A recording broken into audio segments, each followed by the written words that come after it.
Salve, torcedor vascaíno! Chegando com mais uma resenha para o canal Detetives Vascaínos. Desde já vai deixando seu like aqui embaixo, ativando o sininho das notificações e se inscrevendo. Vem muito mais por aí. Bom, dessa vez vamos trazer aqui um ex-jogador cria da base do Vasco e que conhece cada palma de São Januário. Estou falando do volante Igor, o ex-volante do Vasco, que ficou no clube de 2003 a 2007. Foram 182 jogos e 11 gols com a camisa Cruz Maltina. Bem-vindo ao nosso programa, ô Igor. Boa tarde, Marcos. Prazer estar participando do programa. Grande abraço a todos os torcedores do Vasco. Então, Igor, você veio de Santana do Livramento, né, e chegou ao Vasco em 99, né? 6 anos depois, você começou a ser titular no time de cima. Como foi para você essa experiência de jogar num dos maiores clubes do Brasil? Uma experiência única, né? Se tratando do Vasco, um clube que, só pela sua história, acho que dispensa comentários. Eu tive uma recepção muito boa na base, joguei com meu irmão, com outros atletas que depois acabei tendo a oportunidade de jogar no profissional também. E para mim, sem palavras, eu tenho Vasco no meu coração e marcante, né? Essa é a palavra. Você se tornar profissional, um gigante do futebol brasileiro, independente do momento, para mim é uma satisfação e eu carrego com muito orgulho. Sem dúvida. Aliás, o Thiago, seu irmão, ele chegou um pouco mais cedo no Vasco, né? Mas você foi o primeiro a ter uma chance entre os profissionais através do professor Lopes. Você se lembra, recorda bem desse momento? Não, me recordo bem na época, né, 2003, 2002 ali, na verdade, estava nos juniores e nós vínhamos de uma sequência muito boa. Na verdade, a minha geração, nós ficamos 4 anos sem perder, né, na base, e nós vínhamos de excelentes apresentações e sempre fazendo preliminares. Eu acho que isso contou bastante na época. Também o fato do Vasco naquele momento não tem um poder aquisitivo muito forte para contratações. O Eurico acabou apostando em jovens da base, e foi meu caso. Eu tive a oportunidade com o Lopes, jogo contra o Fluminense no Maracanã, e melhor que uma estreia como essa, eu sendo um jovem, criado no Vasco e fazendo um clássico no Maracanã, para mim, como eu falei, tenho muito orgulho disso e feliz por ter representado o Vasco. E você se recorda dessa sua estreia, algum momento de um bastidor que você possa contar pra gente aí, desse momento que é único, né, na carreira de qualquer atleta, né, essa estreia profissional de um gigante do futebol brasileiro? Eu me recordo bem, sim. Estava no banco, né, nesse jogo, primeiro tempo, e com aquela sensação, acho que não vou entrar. O Lopes acabou me trazendo para esse jogo, me relacionando, pelo fato, obviamente, de estar bem na base, mas também de ter aquela questão de ter os jogadores da base inseridos nesse processo no profissional. E ali no banco, observando a partida, analisando, e eu me recordo que o Cadu, o atacante, ele comentou comigo e falou: fica esperto, porque se um dos volantes tomarem cartão amarelo, o Lopes tira. Ele não fica contando com a sorte, não, para o cara segurar no jogo esse cartão. Ele não quer correr o risco de ninguém tomar cartão vermelho, então ele acaba tirando. E eu fiquei com aquilo, beleza. Deu um intervalo, quando eu tô descendo assim ali no vestiário, ele dá um grito: Igor! Eu falei, não vai falar nada não, continuei caminhando. Aí ele: Igor, não quer entrar? Aí eu fiquei assim: opa, calma aí. Ela entra no lugar do da Silva tinha tomado cartão amarelo, e eu fiz a minha estreia, né? Foi marcando Carlos Alberto, ele: você já conhece Carlos Alberto, conhece da base, sabe o jeito que ele gosta de jogar, onde ele for, você acompanha ele. E foi o que ele me determinou, e foi o que eu acabei fazendo, né? Entrei no jogo, para mim uma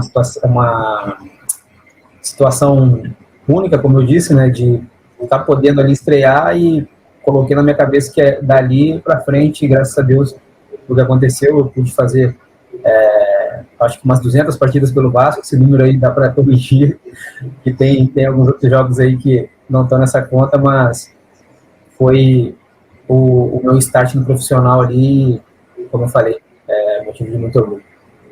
Certo. E falar no Thiago, poucos jogadores no Brasil têm a chance de jogar ao lado do irmão, né? E você teve essa oportunidade. Como é que foi essa experiência para você? A experiência, maravilhosa. Nós atuamos juntos na base. Quando eu tive a oportunidade de subir profissional, eu tinha ainda 17, para completar 18, e nós fomos para uma Taça São Paulo, onde a maioria dos jogadores que foram para a Taça São Paulo eram 84. E os principais jogadores nascidos em 82 estavam no seu último ano de juniores. Alguns jogadores acabaram sendo emprestados para o Bragantino, para jogarem a Série B, para terem essa experiência no profissional. E quando eu retornei da taça, se eu não me engano, acho que março ou abril, eu fui chamado pelo Antônio Lopes para estar treinando no profissional. Meu irmão retornou do Bragantino, foi emprestado para o Olaria, e em 2004 nós acabamos atuando junto no profissional. Então, assim, uma satisfação enorme. Tivemos outras curiosidades depois, na família em si, né, pelo fato de algumas vezes eu ser relacionado e ele não, o processo dele acabou sendo um pouco mais demorado para se afirmar na equipe, mas cada um sempre buscava fazer o seu melhor, tá sempre incentivando um ao outro para estar podendo defender o Vasco da melhor maneira possível. Com certeza. Falar no Thiago, aproveito para deixar um abraço para ele, grande parceiro, entrevistei ele há pouco tempo, é um grande cara. Bom, em 2004 você foi o jogador que mais vestiu a camisa do Vasco, né? Você atuou, se eu não me engano, em 59 dos 67 jogos do time. Você acredita que aquela foi a sua melhor fase no Vasco? Não, particularmente acredito que tenha sido em 2006. 2006, mais maduro, tendo mais consciência do que eu poderia fazer, e também pelo fato de ter passado por outros treinadores, as orientações, as dicas, a questão de estar familiarizado com o clube e ter aquela casca já de ter sofrido no início. Eu tive, entre aspas, algumas questões com a torcida no início também, mas que depois eu acabei conseguindo transformar isso em um lado positivo, para que hoje eu tenho carinho de muitos torcedores do Vasco. E para mim, no ano de 2006, mesmo tendo jogado muito em 2004, mas para mim 2006 foi um ano extremamente positivo, pelo fato de termos chegado ao final da Copa do Brasil, o Campeonato Brasileiro ter sido um campeonato tranquilo, onde a gente buscou uma vaga pela Libertadores até o último jogo, coisas que, infelizmente, nos últimos anos não tem acontecido com o nosso clube, mas aquele ano, para mim, foi um ano bem marcante. Então, e falar da torcida ou da direção, nesse tempo que você esteve em São Januário, alguma coisa o incomodou mais lá, ou você guarda alguma mágoa do clube em algum momento? Não, eu não guardo mágoa do Vasco. O que eu vivi lá, como eu falei, para mim foi único. Hoje, falar que o clube poderia ser assim, um assado, eu acho que seria muito oportunismo da minha parte. Eu tive tudo no Vasco, não posso reclamar de nada lá dentro do Vasco, eu tive tudo. Fui formado lá dentro, o Vasco me deu, nos últimos anos de formação escolar, em colégios particulares, que eles tinham parceria fora do clube. No profissional fui bem acolhido, bem recebido por todos. Questões em relação à parte financeira acontece com um clube e com outro. Posso te garantir, na minha época, não era tanto como está sendo agora. O Vasco tinha atrasos salariais, mas a diretoria, na época, o Eurico e outros participantes da diretoria conseguiu contornar a situação, conseguiu chegar e honrar. Então, quando eu fui negociado com o clube da Noruega, recebi tudo que eu tinha para receber do Vasco, tudo em dia, mas, assim, não tem nada para colocar em relação a essa questão do tempo que eu vivi lá dentro do Vasco, não. Para mim, posso dizer, assim, tranquilamente, que foi maravilhoso. Bem legal isso.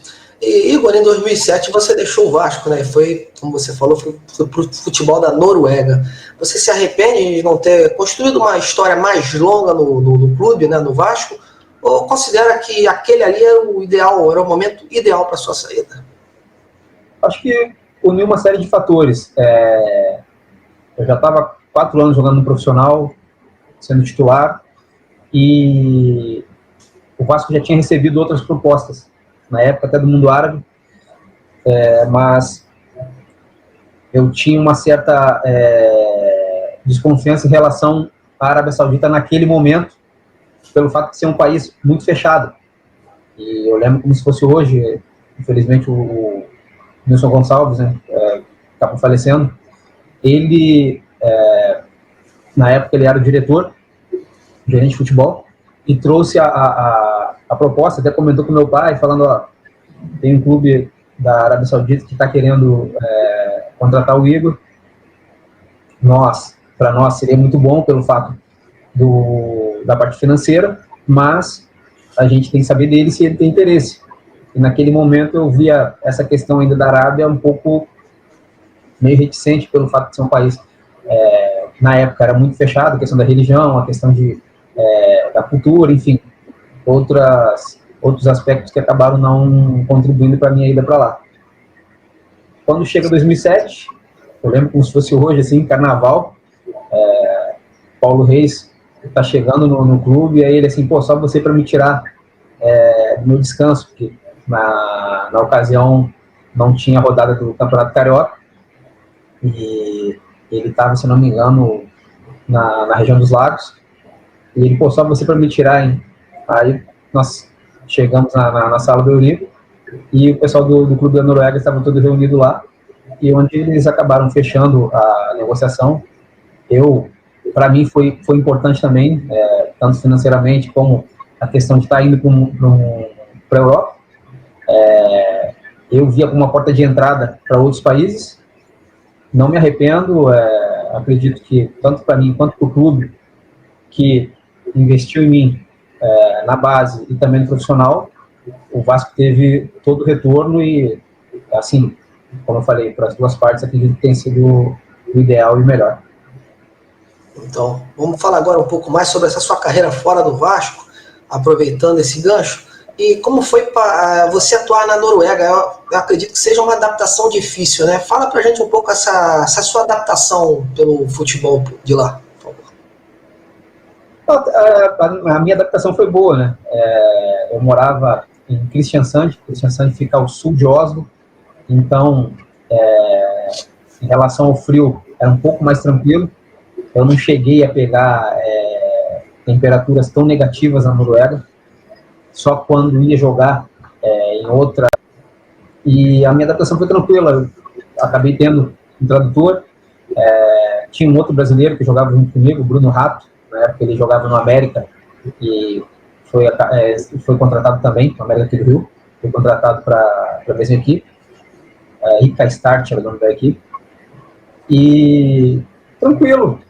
Assim, primeiras rodadas jogando bem, me sentindo bem, tranquilo. No final do campeonato que a gente acabou tendo alguns tropeços, questões administrativas e também de troca de treinadores que acabaram culminando com o rebaixamento do clube lá, e a intenção do clube era que eu permanecesse na Europa. Eu tinha uma proposta do Heerenveen, da Holanda, na época, só que eu recebi uma proposta do Fluminense, que para mim seria melhor jogar Libertadores, voltar ao país, ter mais uma sequência aqui no Brasil e de repente retornar de uma forma diferente para um outro centro lá fora. Então fui emprestado em 2008 para o Fluminense, acabei retornando e depois dando sequência na minha carreira aqui dentro do Brasil novamente. Então, aproveitando também esse gancho, como você falou, você retornou ao Brasil justamente no Fluminense, foi um dos rivais do Vasco, é um dos rivais do Vasco. A gente sabe que no futebol sempre tem o torcedor que fica cobrando, né, o ex-atleta quando vai para o time rival. Isso já aconteceu no Vasco, ir para o Flamengo para o Vasco, independente. Para você, como foi lidar com essa situação, essa experiência para você? quando eu cheguei no Fluminense, assim, pelo fato de sempre ter jogado contra e sempre ter respeitado, eu sempre respeitei os clubes que eu joguei contra, né? Então eu não tive tanto problema lá. Num clássico, até, nós jogamos contra o Vasco, foi no Carioca, se eu não me engano. Acho que era decisão até para final ou para passar. Acho que era semifinal da Taça Rio ou Taça Guanabara, se eu não me engano. E eu tinha que marcar o Moraes até. O Moraes estava no Vasco, ainda acho que era Moraes, Edmundo, Allan Kardec, não me lembro qual o outro atleta no ataque do Vasco. E eu, chegando, como a gente fala, chegando aí para o Moraes, descendo madeira nele, né? E ele, qual é? A gente estava junto há pouco tempo. Falei, nós estávamos juntos há pouco tempo atrás, mas agora é um defendendo as cores do seu clube. Todo respeito pelo Vasco, está no meu coração, mas hoje eu tenho que defender o Fluminense e hoje não tem vida mole para você, não. Uma das curiosidades, assim, né? Em relação a ter essa cobrança de estar defendendo um rival, não tive isso. O pessoal também, quando eu retornei, o pessoal do Vasco falava comigo numa boa, até hoje, né? Torcedores conversam comigo, lembram, a gente está passando na rua ou no shopping, algum torcedor mais antigo acaba lembrando e não tive nenhum tipo de problema quando eu retornei. E outro time que você teve no Brasil, além de outros, além de vários, mas você teve uma passagem marcante também no Inter, né? Conta pra gente como é que foi essa sua passagem pelo Clube Gaúcho. O Inter é a realização de um sonho, né? Eu sou colorado desde pequeno, sempre quando jogava contra o Inter, não comemorava tanto as vitórias assim, nem até meus gols, né? Fiz 2 gols contra o Inter, quando eu estava no Vasco fiz um gol contra o Inter, e pelo Figueirense também fiz gol contra o Inter, e eu não comemorava, porque eu sempre falava assim, um dia eu vou jogar lá ainda. Mas, assim, é uma brincadeira da minha parte, né? Porque para mim era uma satisfação estar mostrando também contra o Inter e posteriormente ter chegado ao clube que eu sempre torci desde pequeno. Foi a realização não só minha, como da minha família também, pelo fato de ter um santanense e eles torcerem pelo Inter desde pequenos também. Né? Para mim, assim, foi espetacular ter passado e ter vivido vários anos lá no Inter. E na sua passagem pelos diversos clubes, qual o título que você acha que foi o mais marcante para você? Olha, acredito que o Campeonato Gaúcho, nós vencemos de forma invicta, né? 2 turnos e foi bem marcante. Tem outras marcas, infelizmente, de vice-campeonatos que aqui não são tão lembrados, mas que eu carrego com muito orgulho também, pelo fato de, se analisarmos, muitos jogadores que estão fora do país também, com excelentes carreiras, excelentes títulos, mas que por aqui não tiveram a oportunidade de estar disputando uma final de Copa do Brasil, uma final de Libertadores e até mesmo Campeonato Carioca. Eu disputei final de Campeonato Carioca, final de Campeonato Goiano, finais em Recife. Então, para mim, assim, marcante também o fato de ter chegado a finais. Gostaria muito de ter conquistado esses títulos que eu citei, mas me orgulho muito de ter participado e ter feito a carreira assim, chegando em clubes e disputando finais. E nessa sua vasta carreira, Igor, você se arrepende de alguma coisa que você tenha feito que hoje, mais experiente, não faria? Não, acredito que não. Sempre fui bem centrado e sabendo daquilo que eu queria, que buscava, assim. No meu final de carreira, né, há 3 anos atrás, em 2016, eu saio do Náutico, na metade do Campeonato Brasileiro, recebi uma proposta do Kuwait. Ali eu gostaria de ter ficado mais tempo. É um país maravilhoso, um país que recebe muito bem os brasileiros, não é um campeonato tão forte comparado a outras ligas, mas uma situação de estar vivendo bem, estar disputando um campeonato tranquilamente, sem aquela questão de pressão, sem aquela cobrança digamos assim, tão grande, fica uma cobrança mais pessoal de estar querendo ter êxito, e eu acabei tendo problemas de falta de pagamento no clube, e com isso eu acabei retornando. Eu retorno do Kuwait para fechar minha carreira na Portuguesa da Ilha, e disputei o Campeonato Carioca pela Portuguesa. Após o Campeonato Carioca de 2018, eu encerrei minha carreira. Então não tenho arrependimento nenhum, assim. Como eu falei, passei aí por Vasco, Kickstart da Noruega, Fluminense, Portuguesa de São Paulo, onde na época a Portuguesa era forte, né? Nós estávamos na Série B por causa de um ponto, não subimos naquela ocasião. Fui para o Figueirense em 2010, subi a equipe. 2011 a gente fez um excelente Campeonato Brasileiro também, faltando 4 rodadas para acabar o Campeonato Brasileiro. Em 2011 o Figueirense tinha chances reais de ser campeão. Muita gente não fala, mas pelo fato, de repente, das outras equipes grandes e tradicionais estarem também na briga pelo título, o Figueirense acabava sendo segundo plano, mas para nós que vivemos lá e fizemos aquele campeonato foi espetacular, né? Realizo meu sonho de jogar no Inter, 5 anos no Inter, jogo no Goiás. Após o Goiás fui para o Náutico eu fui para o Salguia, ao Salguia do Kuwait, e retorno para fechar na Portuguesa. Então, como falei, não tenho arrependimento nenhum. E um dos momentos mais difíceis para um jogador de futebol é justamente quando ele para, né? Você até falou agora aí, né? E eu queria saber, para você, como é que se deu esse momento, como você reparou que era realmente a hora de pendurar as chuteiras em definitivo?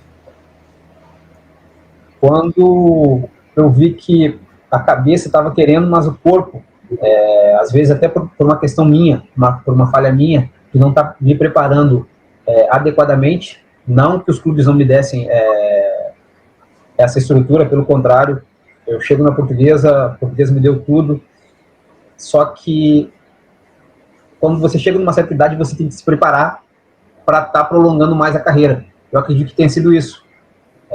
Não tenho arrependimento, só pontuo essa questão, porque hoje eu vejo vários outros atletas fazendo isso e tendo esse, digamos aí, mais 1 ou 2 anos bem, jogando em alto nível, jogando bem, se preparando bem, e eu, de repente, deixei passar essa questão, essa oportunidade na minha carreira também, de repente ter dado, ter ligado esse alerta, ter tido esse start para ter prolongado um pouco mais, mas não me arrependo, como eu falei, só uma questão de estar pontuando o que foi, assim, acho que esse diferencial no final da carreira aí. E quando você parou, você atualmente faz alguma coisa ligada ao futebol? Tem algum planejamento de fazer algo ligado dentro das 4 linhas?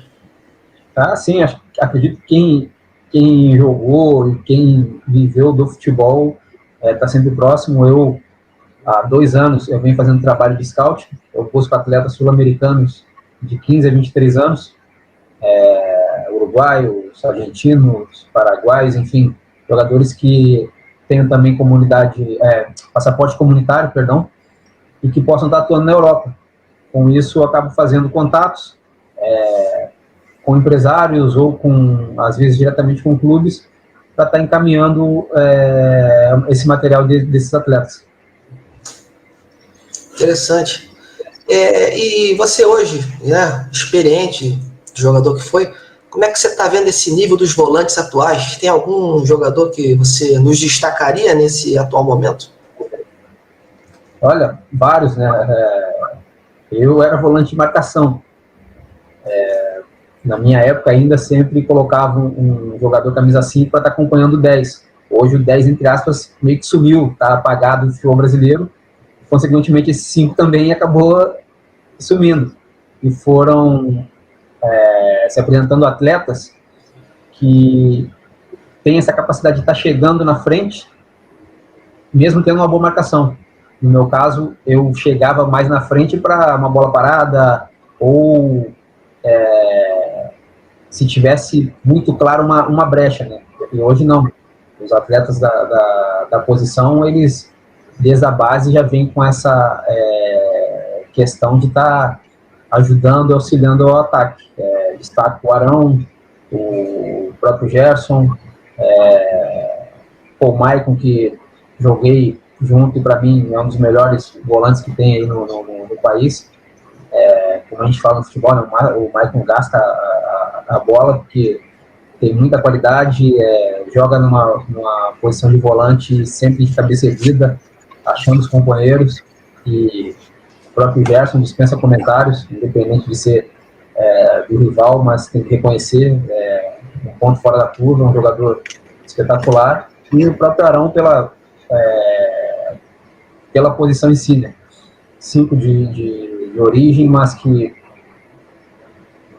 tem uma qualidade muito grande, se firmou num grande clube, faz gols, como a gente fala no linguagem de futebol, né? Ele te entrega de bola parada, às vezes o jogo está apertado, quando vê, tem gol do Arão de cabeça, um chute fora da área, enfim, são jogadores que eu destacaria hoje. Antes da gente entrar no futebol de base, deixa eu te perguntar uma coisa. Você, quando saiu do Vasco, eu lembro que você havia deixado claro que gostaria de chegar um dia, né, voltar a São Januário, né, para retribuir o carinho que teve com o clube. Mas essa oportunidade não apareceu. Ficou algum sentimento de frustração por não ter retornado ao clube?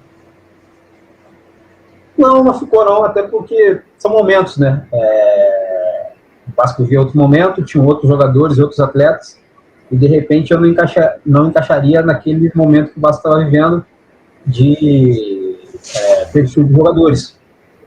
Eu sempre tenho isso comigo, bem claro que, na minha visão, o jogador é momento e encaixe de camisa no clube. Eu tive meu momento de 2003 a 2007 no Vasco, onde eu pude encaixar tanto com o clube quanto com a camisa, como a gente fala. Mas não tenho nenhum tipo de arrependimento ou qualquer coisa por não ter retornado depois da minha saída. Ô Igor, vamos entrar agora nesse futebol de base, que você é uma pessoa experiente, viveu isso, né? Você é um cara que começou no infantil do Vasco, né? E sabe como ninguém os caminhos da base pro profissional. A gente tem visto muitos garotos sendo aproveitados no time de cima, né, rapidamente, e eles não têm engrenado. Você acredita que está faltando nessa transição para o profissional? Você acredita que isso seja essa rapidez em botar os garotos no time de cima possa estar atrapalhando no caso dos jogadores do Vasco? Acho que são uma série de fatores, né? O Vasco tem uma base muito forte, muito boa, não é à toa que vem sendo campeão tanto a nível nacional quanto estadual. Tem jogadores de qualidade e, ao meu ver, às vezes são mal ou escalados, ou a questão também do momento. Quando você troca 4, 5 treinadores, é impossível de estar mantendo uma equipe e você está dando sequência para aquele jogador. E no futebol a gente sabe que tudo é sequência. O jogador depende de confiança, depende de uma sequência de jogos, e depende do encaixe também da equipe. Uma coisa é você subir profissional entrando numa equipe que já tenham 9 titulares, 10 titulares. Aí entram 1 ou 2 garotos. A produtividade dele vai ser muito maior e a chance dele ter uma sequência de bons resultados é maior ainda pelo fato de já ter uma equipe formada ali. Agora, quando você entrega uma equipe para 8 resolverem da base, 7 resolverem da base, mas sem ter um alicerce ali já formado, fica difícil. Então, eu acredito que tem que ter paciência. Você tem que encontrar um treinador que acredite também no trabalho da base. Não que chegue e diz que eu aposto nos jogadores da base. Não, aposto não. Desde o momento que você está no profissional, você não passa a ser mais aposta. Você é profissional, você está ali para servir o clube, está para brigar pelo espaço e não pode ser visto como mais um da base. Não. A base, se eu tenho idade de base, vou jogar na base. Se eu tenho qualidade para jogar no profissional, mesmo sendo jogador de base, então, tem que ser observado esse atleta, tem que ter colocado ele gradativamente para quê? Você não queime, não jogue ele na fogueira em partidas, digamos assim, difíceis, não é escolher partidas, mas você ter uma sensibilidade maior num ativo do clube. Eu acho que é esse o caminho, né? Dar essa confiança para o atleta, poder encaixar ele numa equipe onde a equipe já esteja formada com um padrão de jogo definido, que assim fica mais fácil de você estar encaixando outros atletas da base e fazendo esse trabalho de transição também. E como é que foi essa transição sua lá na base de São Januário naquela época? Você se recorda daquele momento? Até para passar para essa garotada que está começando. Eu me recordo bem. Na ocasião, nós não tivemos tanto essa transição, pelo fato da necessidade do clube, na ocasião, de não estar buscando jogadores podendo contratar. Eu lembro como se fosse hoje, como o repórter dizer, nós tivemos uma reunião com o Eurico, com o Isaías, e eles deixaram bem claro, o Vasco depende de vocês, e a oportunidade que vocês tanto queriam, ela chegou, e vocês vão ter essa oportunidade tranquilamente. Foi o que aconteceu. Se você analisar bem, da minha geração, muitos tiveram oportunidade, muitos jogaram, e volto a dizer, por isso que pelo fato de 2006, para mim, ter sido um ano importante e marcante, porque nós vínhamos em 2003 ali, brigando para não cair, 2004, semelhante, aí vem 2005, tem um brasileiro um pouco mais tranquilo, mas mesmo em 2004 a gente já vinha de uma final de Campeonato Carioca, então tu já tinha aquele laço, tu já tinha aquela caça, como a gente fala no futebol, né? Opa, tá faltando aqui, agora só tá nos trilhos novamente. Foi o que aconteceu. Chega em 2006, a nossa equipe consegue dar liga desde do Campeonato Carioca e chega numa condição muito boa no Campeonato Brasileiro e disputando o título novamente de Copa do Brasil. Então, nós tivemos ali um período, um tempo, onde muitos jogadores da base subiram em 2003, oscilaram, assim como outros oscilaram também, mas tiveram a sua sequência e, como eu disse, eu tive um ano de 2006 maravilhoso dentro do clube pelo fato das pessoas que trabalhavam lá terem essa sensibilidade e, na ocasião, terem nos dado total confiança para jogar, independente do grito da galera, para poder dar o resultado dentro do campo. Você ainda tem muito contato com essa galera da sua geração, Igor? Tem sim, nós temos grupos, né? Tem 2 grupos lá, o pessoal da geração de 82 e do pessoal de 84 e 85. A gente está sempre em contato, sempre conversando. Inclusive, a gente brinca, né? E fala o que hoje os jovens e garotos da base do Vasco têm, que nós não tivemos, e éramos felizes, né? A questão da concentração, hoje é um resort comparado ao que nós vivíamos lá dentro, que nós tínhamos. Mas a diferença, acredito eu, que nós vivíamos aquilo e nós tínhamos sempre o profissional como exemplo diário.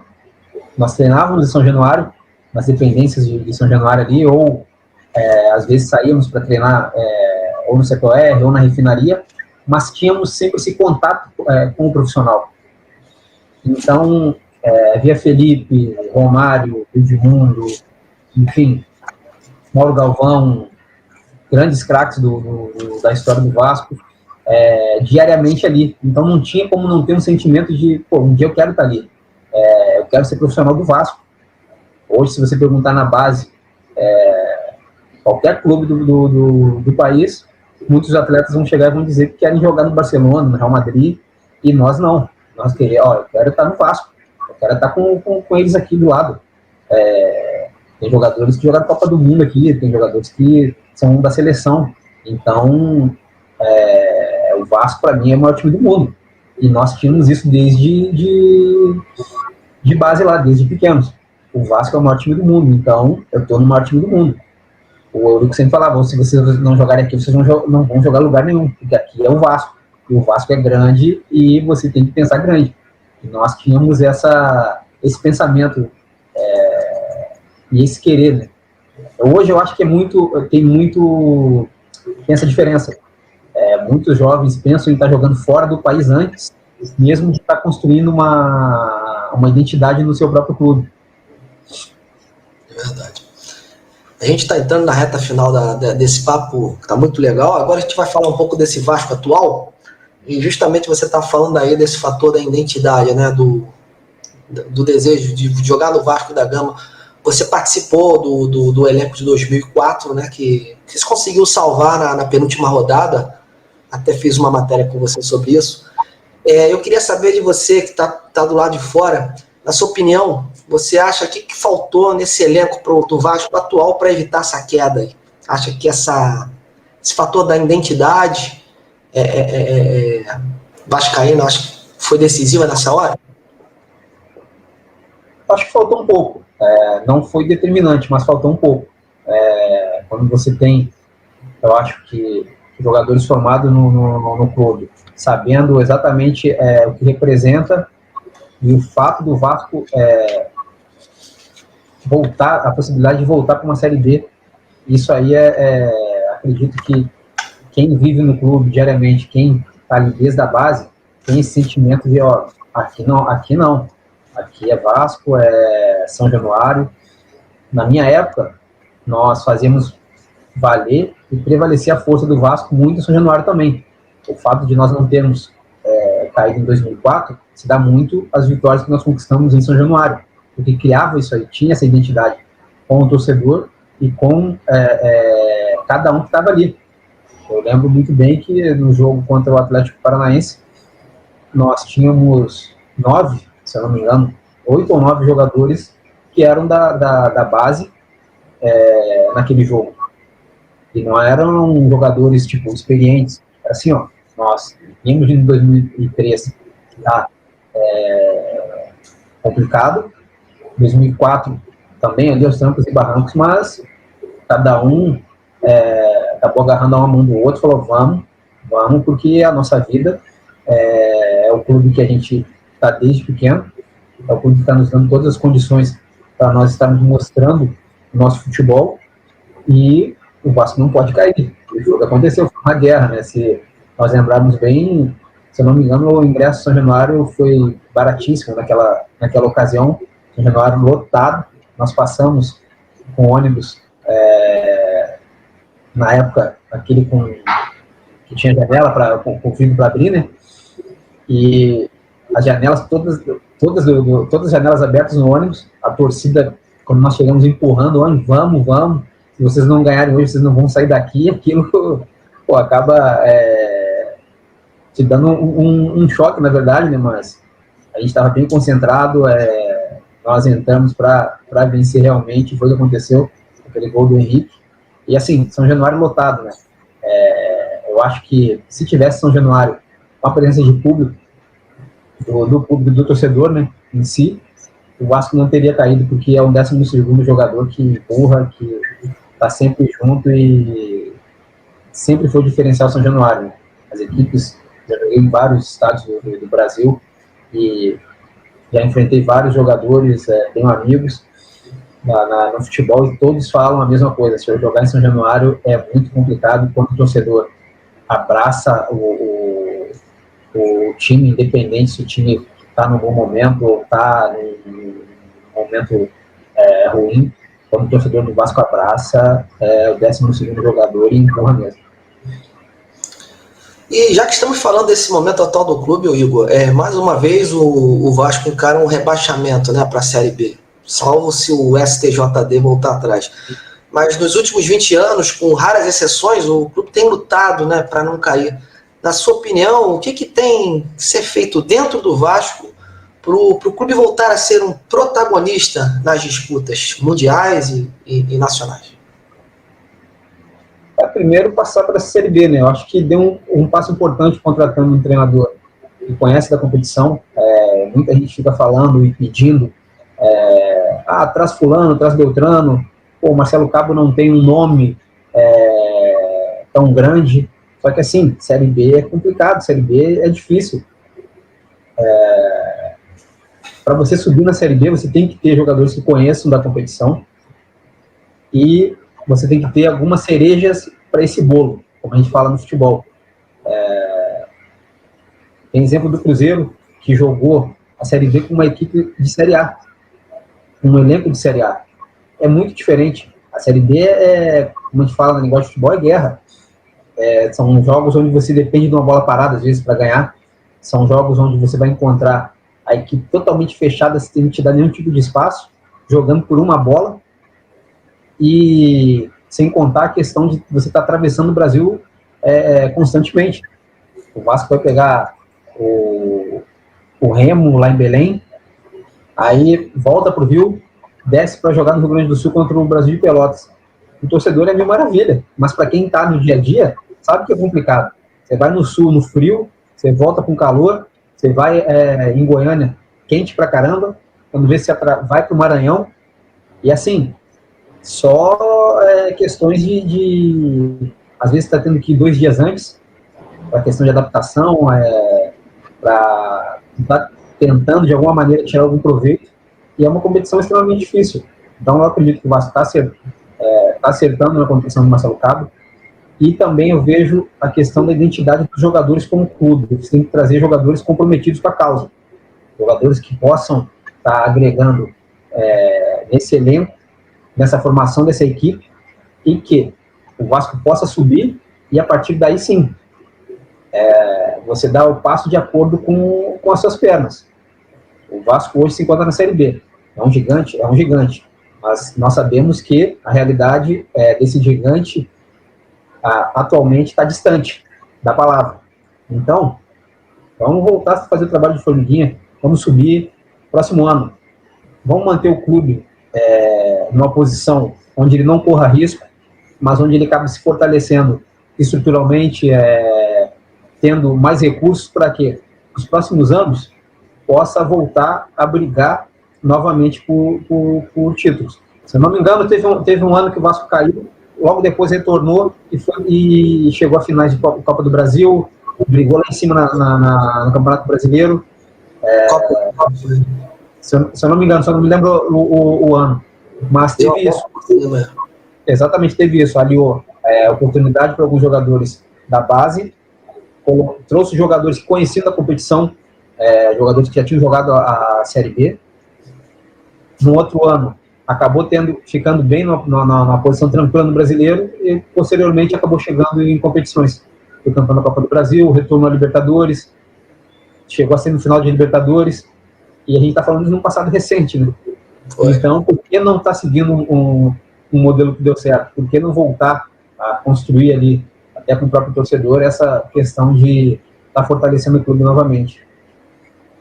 Em falar no Marcelo Cabo, eu acho que você conviveu com ele no Figueirense, não foi, Igor? Quando ele era assistente do Jorginho, né? O que você pode falar para a gente do trabalho do Marcelo Cabo? É um cara que é muito estudioso, observa bastante os clubes, sabe armar suas equipes bem.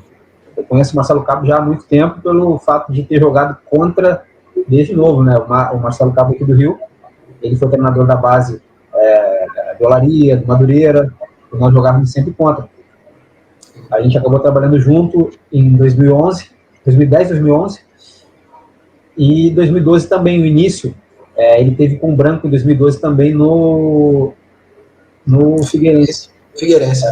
Ele era auxiliar técnico do Jorginho em 2011, sim.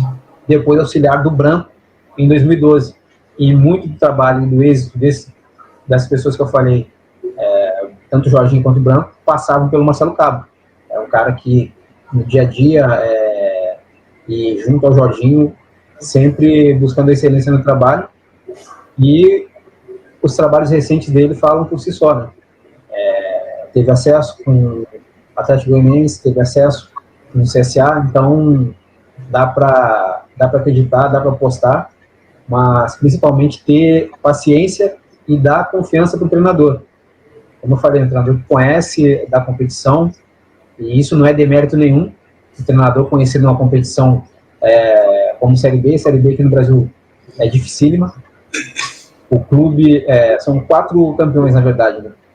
Você ter o acesso é como se fosse um título, porque um clube grande como o Vasco, só em ter o acesso para a Série A novamente, ter esse passaporte já é uma conquista e tanto, e é o que ele vai buscar. Tá entre os 4, é uma competição difícil, e ele analisou bem, né? Começar bem essa competição, para lá na frente tu não ter nenhum tipo de surpresa.